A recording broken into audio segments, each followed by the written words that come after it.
Kumusta kaibigan? Kaysaya ko na nandito ka. Kung dumadaan ka sa panahon na tila sarado ang lahat, kung saan walang lumalabas na mga oportunidad at pakiramdam mo ay matagal kang nakakulong sa iisang lugar, bigyang pansin ang sasabihin ko sa iyo.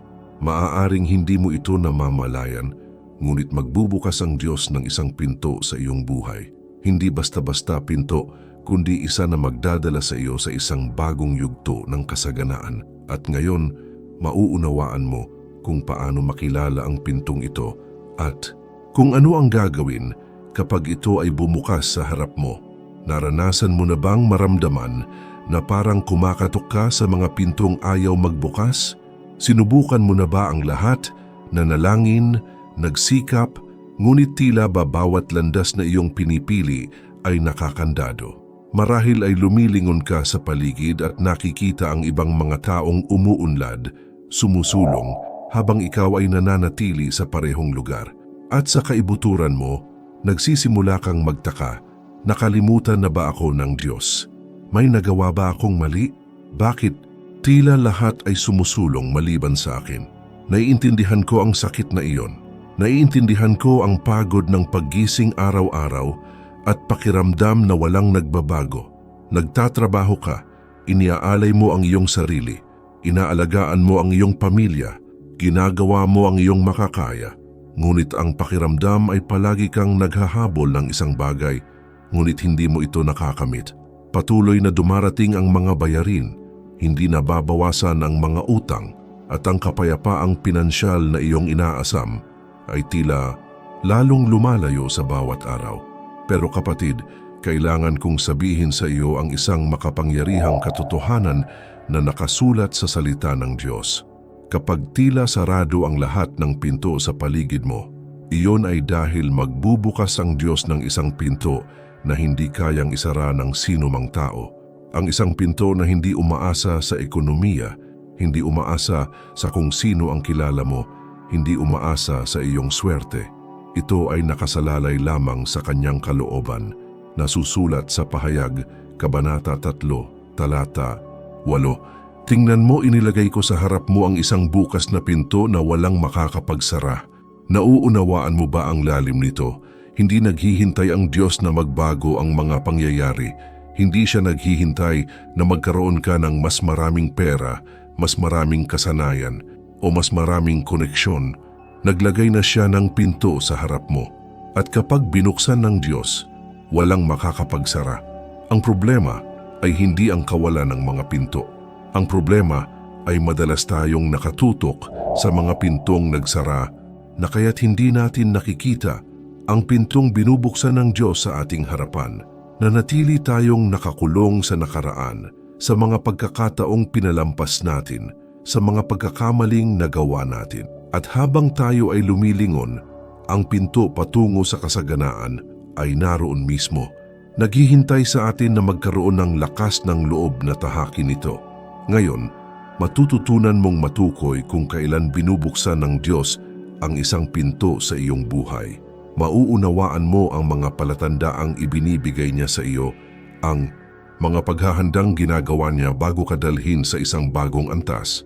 At higit na mahalaga, matutuklasan mo kung ano ang gagawin kapag nagbukas ang pintong iyon dahil maraming tao ang nakakaligtaan ang pagpapala dahil lamang sa hindi sila handang tanggapin ito. Hindi nagkataon lang na nakarating sa iyo ang mensaheng ito. Kung ang bilis ng tibok ng puso mo ngayon, kung may kung anong nasa loob mo na nagsasabing, para sa akin ito ay dahil nais kang ihanda ng Diyos para sa kung ano ang itinakda na niya para sa iyong buhay. Darating ang isang bagong yugto ng kasaganaan at kailangan mong maging handa. Kung nararamdaman mo sa iyong puso na nagsisimula na ang isang bagong yugto, isulat sa mga komento, Panginoon, ihanda mo ang aking puso para sa mga pintong bubuksan mo.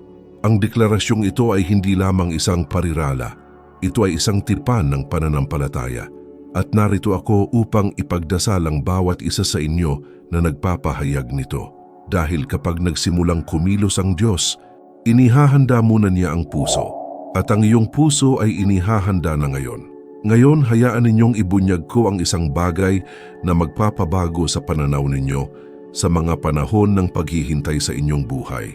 Kapag tila walang nangyayari, kapag pakiramdam ninyo ay nakatayo kayo ng hindi gumagalaw, sa katotohanan, ang Diyos ay gumagawa sa likod ng mga eksena. Inihahanda niya ang tamang pinto sa tamang panahon kasama ang mga tamang tao. Mayroong isang makapangyarihang sipi sa Isaias, Kabanata 45, talata 2, kung saan sinabi ng Diyos, "Ako'y mauuna sa iyo at tutuwirin ko ang mga baku-bakong dako, aking dudurugin ang mga pintuang tanso at puputulin ang mga halang na bakal."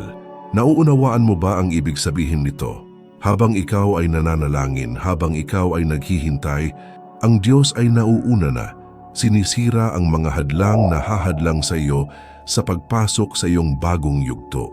Ang mga pintuang tanso ay kumakatawan sa mga balakid na tila imposibleng malampasan, mga hadlang sa pananalapi, mga limitasyon, mga pangyayaring iyong tinitingnan at iniisip, walang paraan para makalabas dito.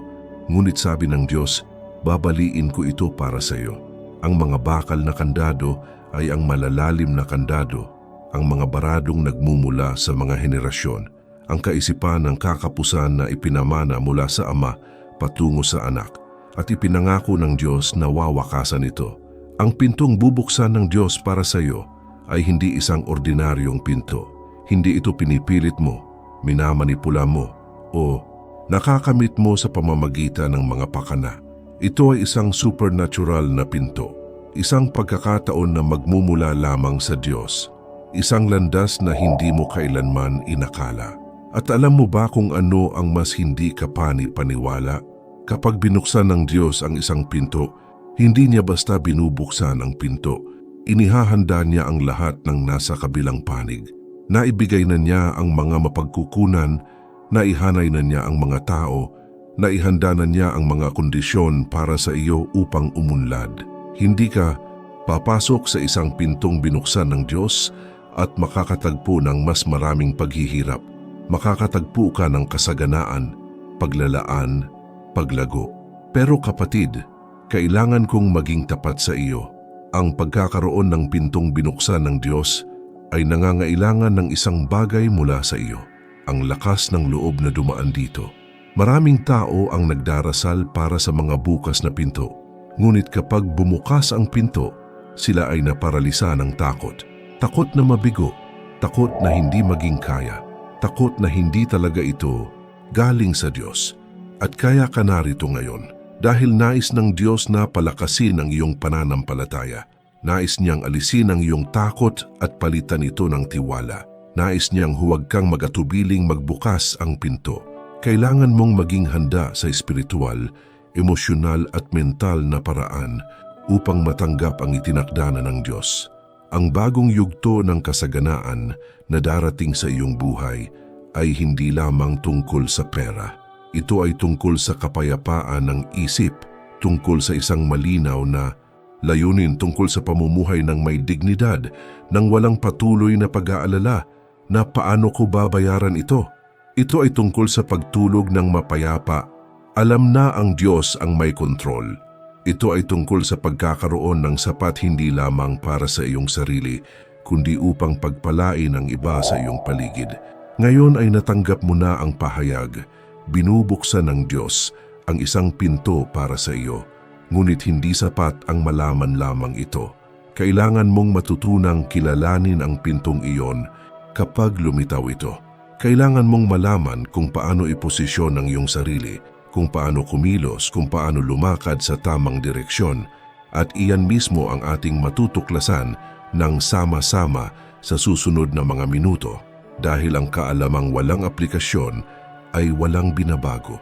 At gusto kong umalis ka rito na nagbago, handang lumakad sa pintong binuksan na ng Diyos.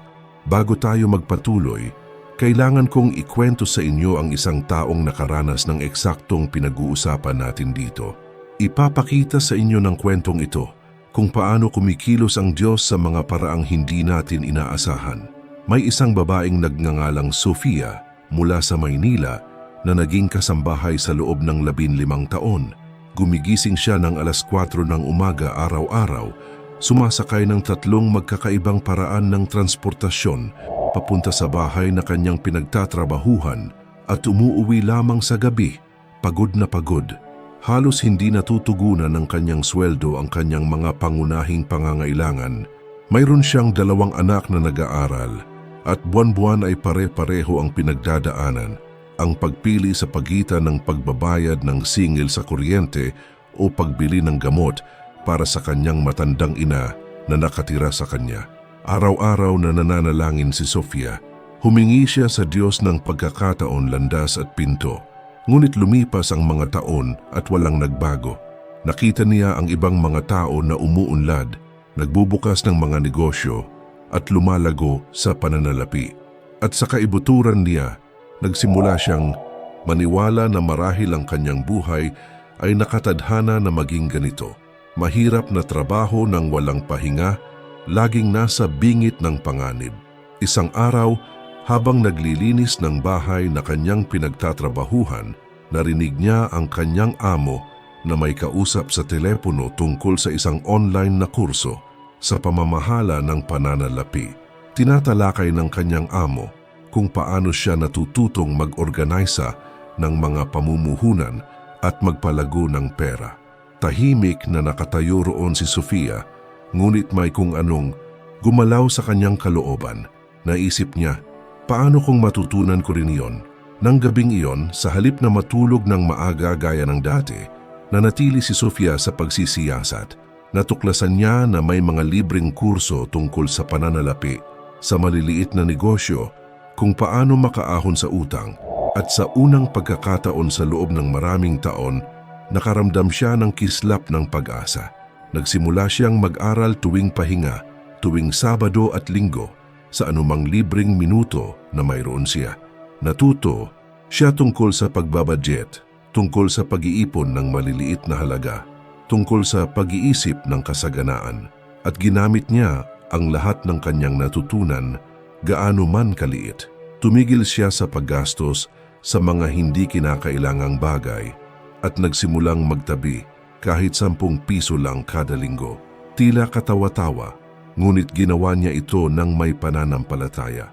Pagkalipas ng 6 na buwan, naglakas loob si Sofia na magsimula ng isang maliit na negosyo ng lutong bahay na pagkain. Nagluluto siya sa gabi at nagbenta ng mga baon sa kanyang mga kapitbahay. Noong una, 3 o 4 lang ang mga customer, ngunit masarap ang pagkain, gawa ng may pagmamahal at patas ang presyo. Sinimulan siyang irekomenda ng mga tao. Sa loob ng wala pang 1 taon, nagawa ni Sofia na iwanan ang kanyang trabaho sa bahay. Lumago ng husto ang kanyang negosyo sa paghahatid ng pagkain, kaya kinailangan niyang umupa ng katulong.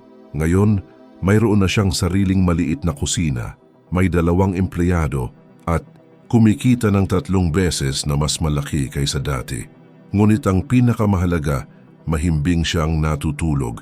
Mabibigyan niya ng disenteng buhay ang kanyang mga anak. Hindi na siya nabubuhay sa kawalan ng pag-asa. Nang tanungin kung paano nagbago ang lahat, sinabi ni Sofia, "Palagi akong humihingi sa Diyos ng pinto, pero naroon naman ang pinto. Hindi ko lang ito makita dahil akala ko kailangan itong maging isang malaking bagay, isang bagay na halata. Ang pinto ay ang pag-uusap na narinig ko, ang pagnanais na isinilang sa loob ko. Binigyan ako ng Diyos ng pinto, pero kailangan kong magkaroon ng lakas ng loob na dumaan dito. Ang kwentong ito ay hindi tungkol sa swerte. Ito ay tungkol sa pagkilala kung kailan binubuksan ng Diyos ang isang landas, kahit na tila maliit ito sa una. At ito ay tungkol sa pagkakaroon ng lakas ng loob na kumilos kahit na natatakot, kahit na walang nakikitang garantiya. Kung naantig ang iyong puso sa kwento ni Sofia, kung sa tingin mo ay may inihahanda rin ang Diyos para sa iyo, isulat dito, "Pinipili kong dumaan sa mga pintuang binubuksan ng Diyos." Ang bawat pahayag dito ay isang binhi ng pananampalataya, at naniniwala ako na pararangalan ng Diyos ang bawat isa sa kanila. Ngayong naunawaan mo na nagbubukas ang Diyos ng mga pinto sa mga paraang madalas nating hindi inaasahan, kailangan kong ituro sa iyo kung paano makilala ang mga pintong iyon. Dahil ang isa sa mga pinakamalaking espiritual na trahedya ay ang pagpasok sa isang pintong binuksan ng Diyos at hindi mo ito namamalayan. Unang palatandaan, banal na pagkabalisa. Kapag malapit ka ng dalhin ng Diyos sa isang bagong yugto, naglalagay siya ng pagkabalisa sa iyong puso. Nagsisimula kang makaramdam na hindi mo na kayang magpatuloy sa kung ano ka ngayon. Ang trabahong dating katanggap-tanggap ngayon ay tila nakakasakal. Ang sitwasyong pinansyal na iyong tiniis ngayon ay labis na bumabagabag sa iyo. Hindi ito makamundong kawalang kasiyahan, kundi inihahanda ka ng Diyos na lisanin ang iyong comfort zone. Nasa Ecclesiastes Kabanata 3, Talata 11, ginawa niyang maganda ang lahat ng bagay sa kapanahunan nito. Inilagay din niya ang walang hanggan sa puso ng tao. Kapag inilagay ng Diyos ang walang hanggan sa iyong puso, sinasabi niya, ikaw ay ginawa para sa higit pa. Huwag kang makontento sa kung nasaan ka. Pangalawang palatandaan, mga estratehikong engkwentro.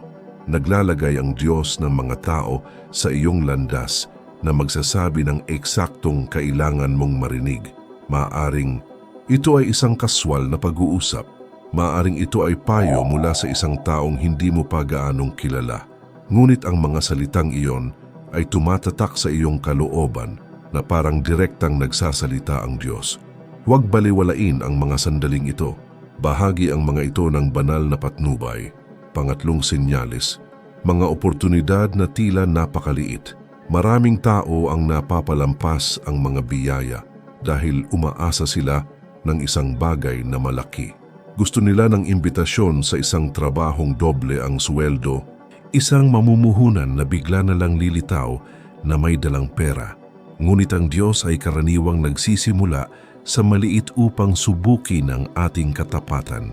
Ang pinto ay maaaring isang simpleng ideya, isang kasanayang mayroon ka at hindi kailanman pinahahalagahan, isang imbitasyon na gumawa ng isang bagay na tila walang halaga.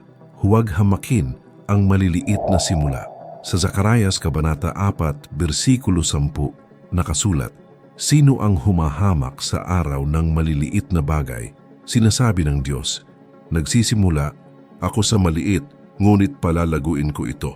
Ang tanong ay, magiging tapat ka ba sa maliliit na bagay? Pang-apat na palatandaan, hindi maipaliwanag na kapayapaan sa gitna ng kawalan ng katiyakan. Kapag ang isang pinto ay nagmumula sa Diyos, kahit na hindi mo naiintindihan ang lahat, kahit na tila mapanganib mayroong kapayapaan sa iyong puso. Hindi ito ang kawalan ng takot, kundi isang panloob na katiyakan na kailangan mong magtiwala. Ang kapayapaang ito ay ang banal na espiritu na nagpapatunay. Humayo ka, kasama mo ako. At narito ang pinakamahalagang bahagi. Kapag kinilala mo na binubuksan ng Diyos ang isang pinto, kailangan mong kumilos ng may pananampalataya at karunungan. Ang pananampalatayang walang gawa ay patay, gaya ng sabi ni Santiago sa Kabanata 2, Talata 17. Ngunit ang gawa na walang karunungan ay kawalang ingat. Ikaw ay nananalangin, humihingi ng patnubay, at pagkatapos ay kikilos ka. Ikaw ang gagawa ng hakbang, kahit na ito ay maliit. Ibinubuhos mo ang oras. Ang pagsisikap, ang disiplina. Ang bagong yugto ng kasaganaan ay hindi basta-basta nahuhulog mula sa langit. Nagsisimula ito sa isang bukas na pinto, at itinatayo mo ang nasa kabilang panig ng may katapatan, pagsusumikap, at pagsunod sa Diyos. Ang aral na ito na natanggap mo lang ay maaring ang kailangan mo upang makita ang mga pagkakataong inilagay ng Diyos sa iyong landas. Mag-iwan ng like bilang isang gawa ng pananampalataya, pagkilala na ang mensaheng ito ay nakarating sa iyo sa tamang panahon. At mag-subscribe sa channel dahil dito ay patuloy kang makakatanggap ng karunungan mula sa Biblia na magpapabago sa iyong pamumuhay at uunlad. I-activate ang notification bell para hindi mo makaligtaan ang anumang mga paghahayag. Ngunit hindi lang doon natatapos. Natutunan mong kilalanin ang mga pinto. Ngayon, kailangan mong matutunan kung paano maghanda sa pagdaanan ng mga ito. Dahil ang isang bukas na pinto ng walang paghahanda ay maaaring maging mas pasanin kaysa sa isang pagpapala. Kapag binuksan ng Diyos ang pinto patungo sa isang bagong yugto ng kasaganaan, hindi lamang niya binabago ang iyong panlabas na kalagayan, binabago ka niya mula sa loob. Dahil kung hindi handa ang iyong isipan, maaari kang makapasok sa tamang pinto at masira pa rin ang mismong pagpapala. Isipin mo, ilang tao na ang nabigyan ng ginintuang pagkakataon at sinayang lang ito. Ilan ang nakatanggap ng hindi inaasahang pera at sa maikling panahon ay bumalik sa parehong sitwasyon sa pananalapi gaya ng dati? Ang problema ay hindi ang kakulangan ng probisyon. Ito ay ang kakulangan ng pag-iisip na handang pamahalaan ang biyaya. Sinasabi sa Kawikaan, Kabanata 23, Talata 7, sapagkat kung ano ang iniisip niya sa loob niya, ay gayon siya. Ang paraan ng iyong pag-iisip tungkol sa pera, tungkol sa kasaganaan, tungkol sa iyong sariling halaga, ang nagtatakda kung ano ang maaari mong panatilihin. Kung mayroon kang pag-iisip na kakapusan, kahit na nakatanggap ka ng kasaganaan, babalik ka sa kakapusan. Kaya nga ang Diyos ang unang gumagawa sa iyong isipan bago magbukas ng mga pinto. Tinuturuan ka niya na mag-isip ng iba, na makita ang mga oportunidad kung saan dati mong nakikita ang mga limitasyon. Ipinapakita niya sa iyo na hindi ka biktima ng mga pangyayari. Ikaw ay kanyang anak at mayroon siyang layunin para sa kasaganaan para sa iyong buhay. Napag-uusapan natin yan, hayaan ninyong ipakita ko sa inyo ang isang bagay na lubos na makapagbibigay daan sa inyong pananaw sa kasaganaan. Naghanda ako ng mga espesyal na material para sa mga taong katulad ninyo na handang gumawa ng mas malaking hakbang, na gustong makawala sa siklong ito ng mga limitasyon at sa wakas ay maglaan ng puwang para sa isang bagong yugto sa pananalapi. Ang pamagat nito ay baguhin ang iyong pag-iisip at mabilis na paramihin ang iyong pananalapi. Hindi ito basta-basta material. Isa itong praktikal at espiritual na gabay na idinisenyo upang tulungan kang malampasan ang mga hadlang sa pag-iisip na pumipigil sa iyo na umunlad. Iayo ng iyong isipan sa mga prinsipyo ng kasaganaan na tunay na epektibo at maglapat ng mga simpleng estratehiya na lumilikha ng tunay at pangmatagalang resulta. Habang narito ka at tumatanggap ng mensaheng ito, may ibang tao na nakapag-download na ng material na ito, nagsasabuhay na, at umaani ng mga gantimpala. Simple lang ang pagkakaiba ng mga nagbabago at ng mga nananatiling walang pagbabago, ang desisyong kumilos. At ang desisyong iyan ay maaari mo nang gawin ngayon. Huwag mo itong ipagpaliban. Ang bawat araw na ipinagpapaliban mo ay isa na namang araw na nakakulong sa parehong siklo ng pananalapi. Pumunta sa unang nakapin na komento sa ibaba ng video na ito at i-download ang material habang available pa ito. Maaaring ito na ang simula ng pagbabagong matagal mo nang ipinagdarasal sa Diyos. Balik tayo sa ating pinag-usapan. Kapag nagbago ang iyong pag-iisip, lahat ay nagbabago. Magsisimula kang gumawa ng iba't ibang desisyon. Titigil ka sa paggastos ng padalos-dalos at magsisimula kang mamuhunan ng matalino. Titigil ka sa pagrereklamo tungkol sa kakulangan at magsisimula kang magpasalamat sa kaunting mayroon ka dahil alam mong pinaparami ng Diyos ang pasasalamat. At doon nagsisimula ang tunay na himala. Hindi ito mahika. Ito ay isang espiritual na prinsipyo na gumagana. Pinararangalan ng Diyos ang mga nagpaparangal sa kanyang karunungan. Binubuksan niya ang mga pinto para sa mga handang dumaan sa mga ito. Ang bagong yugto ng kasaganaan na inihanda ng Diyos para sa iyo ay hindi lamang tungkol sa pagkakaroon ng mas maraming pera sa bangko. Ito ay tungkol sa pamumuhay ng may kalayaan. Ito ay tungkol sa hindi na pagkakaroon ng patuloy na pagkabalisa na magiging maayos ba ito. Ito ay tungkol sa kakayahang makatulong sa mga mahal mo nang hindi isinasakripisyo ang iyong sarili. Ito ay tungkol sa pagtupad sa mga pangarap na iyong isinuko. Ito ay tungkol sa pamumuhay ng buong buhay na noon pa man ay nais ng Diyos na ipamuhay mo. Ngunit para mangyari iyan, kailangan mong maging handa na magbago. Hindi ka maaaring pumasok sa isang pinto patungo sa isang bagong bagay na dala ang lahat ng bagahe ng nakaraan. Kailangan mong bitawan ang mga paniniwalang naglilimita, bitawan ang mentalidad ng pagiging biktima, bitawan ang takot, at yakapin ang pananampalataya, yakapin ang karunungan, yakapin ang lakas ng loob na ibinibigay sa iyo ng Diyos ngayon. May isang mahalagang detalye tungkol sa mga pintong binubuksan ng Diyos na hindi nauunawaan ng maraming tao. Ang pinto ay hindi laging direktang magdadala sa iyo sa kung saan mo gustong pumunta. Minsan, ang pinto ay magdadala sa iyo sa isang lugar ng paghahanda. At kung hindi mo ito nauunawaan, iisipin mong nilinlang ka ng Diyos. Isaalang-alang ang kwento ni Jose. Binigyan siya ng Diyos ng mga pangarap ng kadakilaan, pamumuno at kasaganaan. Ngunit ang unang pinto na bumukas sa buhay ni Jose ay isang hukay kung saan siya itinapon ng kanyang mga kapatid. Pagkatapos ang pinto ng bahay ni Potiphar kung saan siya ay inalipin.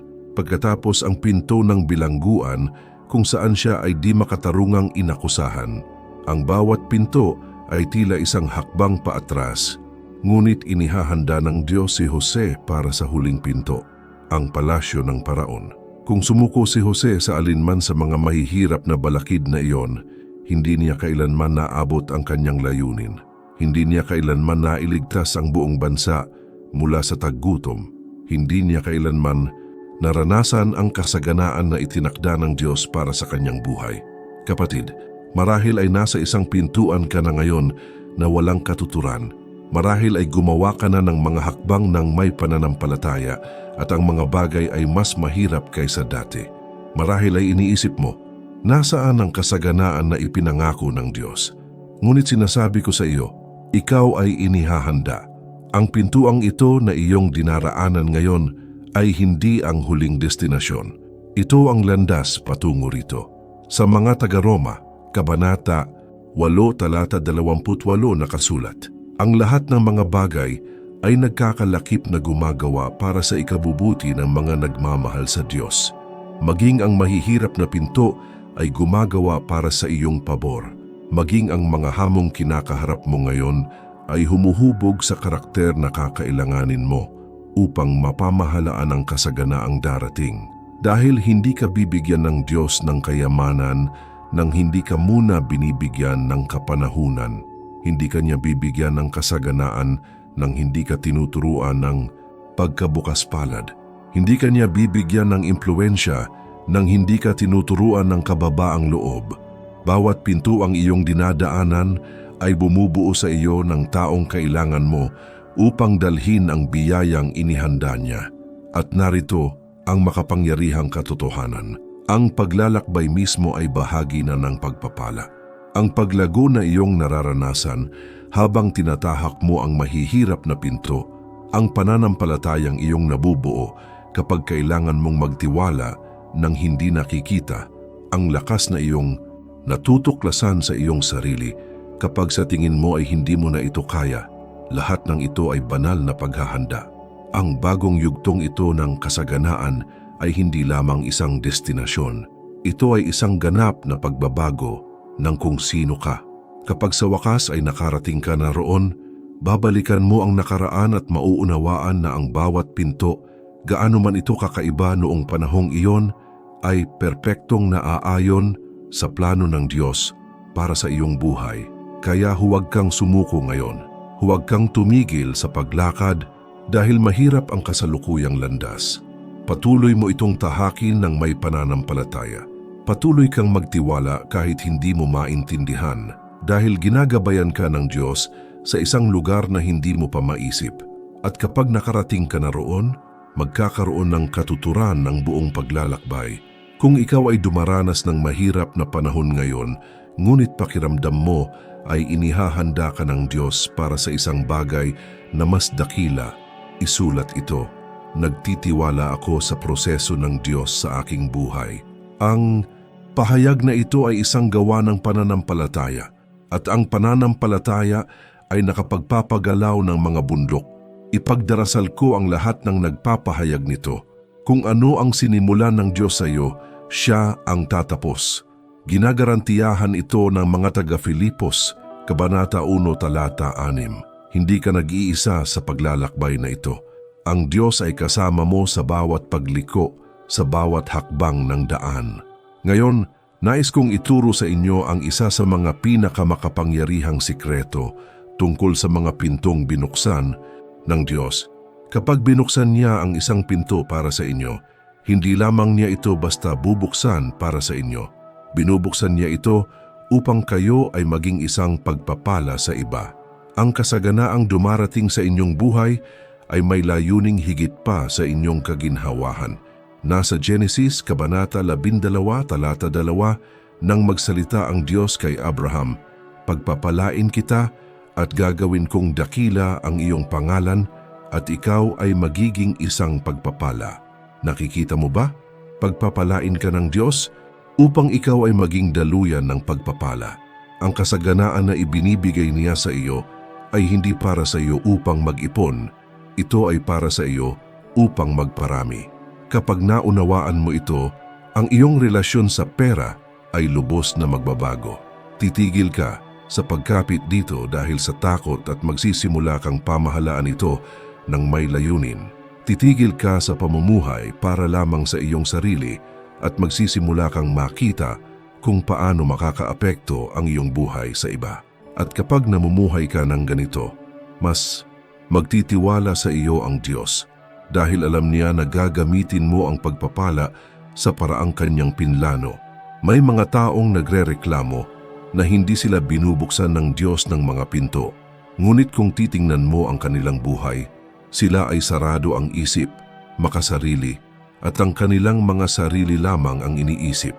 Paano ipagkakatiwala ng Diyos ang kasaganaan sa isang taong gagamitin lamang ang lahat para sa pansariling kasiyahan? Naghahanap ang Diyos ng mga tapat na katiwala, ang mga taong nakakaintindi na ang lahat ng mayroon sila ay pag-aari ng Diyos at sila ay mga administrador lamang. At narito ang isang katotohanan na maaaring magpabago sa iyong buhay, pinansyal magpakailanman. Habang mas pinagpapala mo ang iba, mas pinagpapala ka ng Diyos. Hindi ito pakikipagtawaran, hindi ito manipulasyon. Ito ay isang espiritual na prinsipyo. Sinasabi sa Lucas, Kabanata 6, Talata 38, "Magbigay kayo at kayo'y bibigyan. Ang isang mabuting takal, siksik, liglig at umaapaw ay ibubuhos sa inyong kandungan." Kapag nagbigay ka ng bukas palad, pinararami ng Diyos ang babalik sa iyo. Hindi para sayangin mo, kundi para patuloy kang maging daluyan ng pagpapala. Ito ay isang siklo ng kasaganaan na hindi natatapos. Habang mas marami kang ibinibigay, mas marami kang matatanggap. Habang mas marami kang natatanggap, mas marami kang maibibigay. Ang bagong yugto ng kasaganaan na binubuksan ng Diyos para sa iyo ay hindi para sa iyo upang bumuo ng isang personal na imperyo. Ito ay para sa iyo upang maging instrumento ng pagbabago. Maaaring ito ay pagtulong sa isang miyembro ng pamilya na nangangailangan. Maaaring ito ay pamumuhunan sa isang kabataan na nangangailangan ng pagkakataon. Maaaring ito ay pagsuporta sa isang gawaing nagpapala sa marami. Maaaring ito ay simpleng pagiging mapagbigay sa mga nakapaligid sa iyo. At kapag namumuhay ka ng may ganitong puso, may mangyayaring higit sa karaniwan. Hindi ka kailanman magkukulang ng anuman. Sinasabi ng Kawikaan, Kabanata 11, Talata 25, "Ang taong mapagbigay ay uunlad. Ang nagpapaginhawa sa iba ay magpapaginhawa rin." Ang Diyos ay nakatuon sa pagsuporta sa mga sumusuporta sa iba. Kaya, kapag nagbukas ang pintong iyan sa iyong buhay, kapag nagsimulang dumaloy ang kasaganaan, huwag mong isara ang iyong sarili. Huwag kang mag-isip na kailangan mong ipon ang lahat. Mamuhay ng bukas ang iyong mga kamay. maging mapagbigay, maging isang daluyan, at panoorin ang Diyos na dumami sa mga paraang hindi mo kailanman inakala. Ang mensaheng ito tungkol sa layunin at pagkabukas palad ay napakalakas para itago sa iyong sarili. Kailangan itong marinig ng iba. Ibahagi ang video na ito sa isang taong naghahanap ng gabay sa pananalapi, sa isang taong kailangang maunawaan na ang kasaganaan ay may kaakibat na responsibilidad. Kapag ibinahagi mo ang isang katotohanan mula sa Biblia, nakikilahok ka sa pagbabago ng buhay ng iba, at iyon ay may walang hanggang gantimpala. Ang kasaganaan ng Diyos ay hindi makasarili. Ito ay mapagbigay, ito ay dumarami, ito ay nakapagpapabago. At kapag namumuhay ka ng ganito, mararanasan mo ang kasiyahang hindi mabibili ng pera. Malapit na tayong matapos sa mensaheng ito, ngunit bago tayo magtapos, kailangan kong pag-usapan ng isang bagay na mahalaga, ang tiyempo. Kapag binuksan ng Diyos ang isang pinto, may tamang oras para malagpasan mo ito. At kung hindi mo madadaanan ang oras na iyon, maaaring wala na roon ang pintong naghihintay sa iyo. Hindi ko sinasabing pinababayaan ka ng Diyos.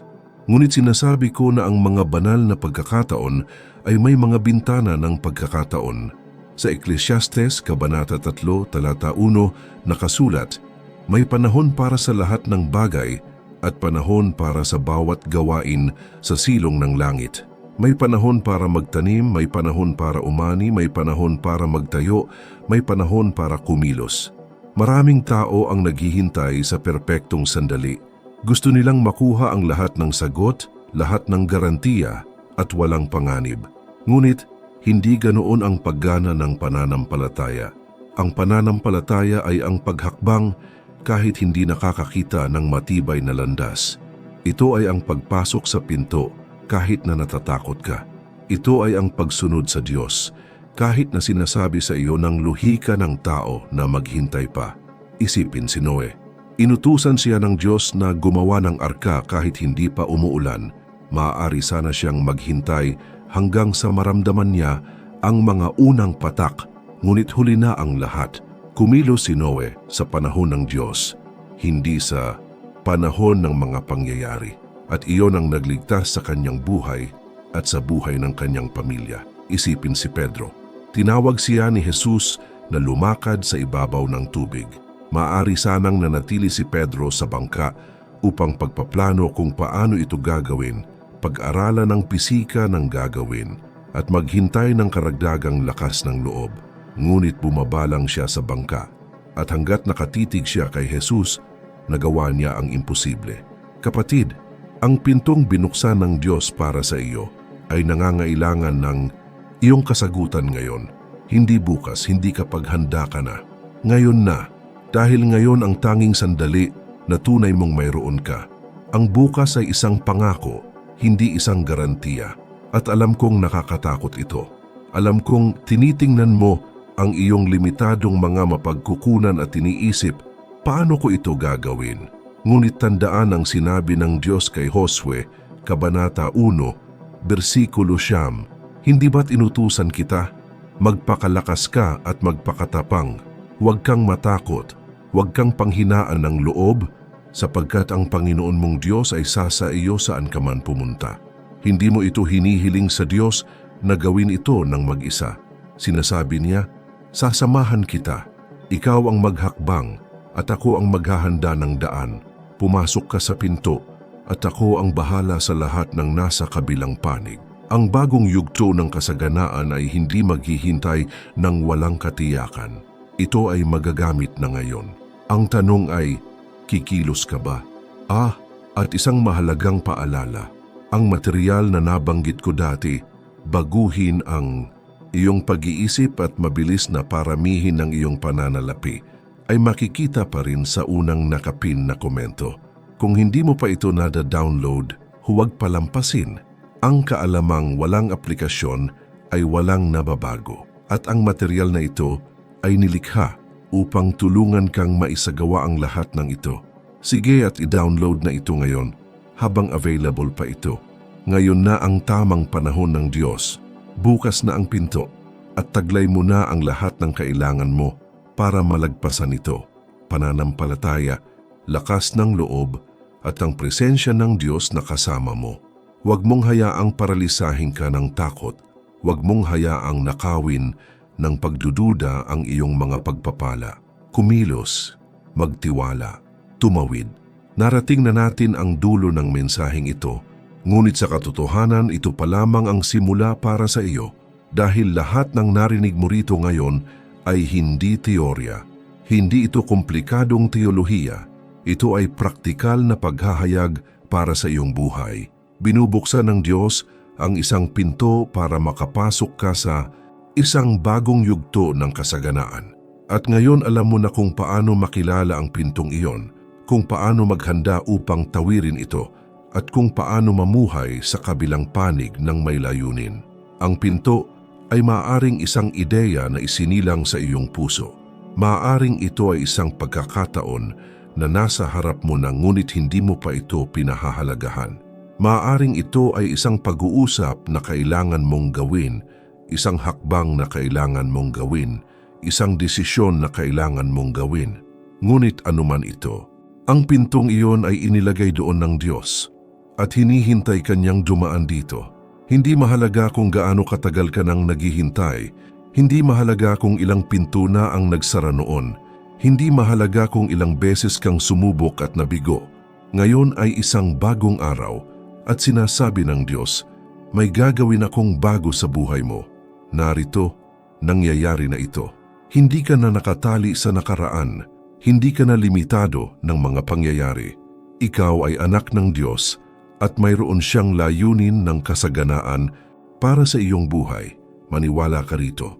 Isabuhay ito, kumilos ayon dito. Bago ka umalis, gusto kong gumawa ka ng isang bagay na makapangyarihang bagay. Isulat sa mga komento, lalakad ako sa mga pintong bubuksan ng Diyos ng may pananampalataya at lakas ng loob. Ang pahayag na ito ay higit pa sa mga salita. Ito ay isang espiritual na pangako at narito ako at nananalangin para sa bawat isa sa inyo. Kung naapektuhan ka ng mensaheng ito, kung sa tingin mo ay nakatanggap ka ng salita mula sa Diyos ngayon, mag-iwan ng like at mag-subscribe sa channel para patuloy na makatanggap ng mga aral mula sa Biblia na nagbabago ng buhay. I-activate ang bell para hindi mo makaligtaan ang anumang revelasyon na ibabahagi sa iyo ng Diyos sa pamamagitan ng channel na ito. At huwag muna kayong umalis, patuloy ang pagkatuto. Ang susunod na video ay lalabas sa screen kasama ang isa pang makapangyarihang aral na pupuno sa lahat ng natanggap ninyo rito. Ipagpatuloy ang paglulubog na ito sa kaalaman sa Biblia. Huwag ninyong ihinto ang proseso ngayon. Mag-click at patuloy na lumago. Pagpalain nawa ng Diyos ang iyong buhay. Naway buksan niya ang mga pintong walang sino man ang makapagsasara. Naway ibigyan kanya ng karunungan upang makatawid sa bawat pinto ng may pananampalataya. At naway ang bagong yugto ng kasaganaan na kanyang itinakda para sa iyo ay mahayag ng lubusan at ganap. Hanggang sa susunod na video, kapatid, sumainyo nawa ang kapayapaan ng Diyos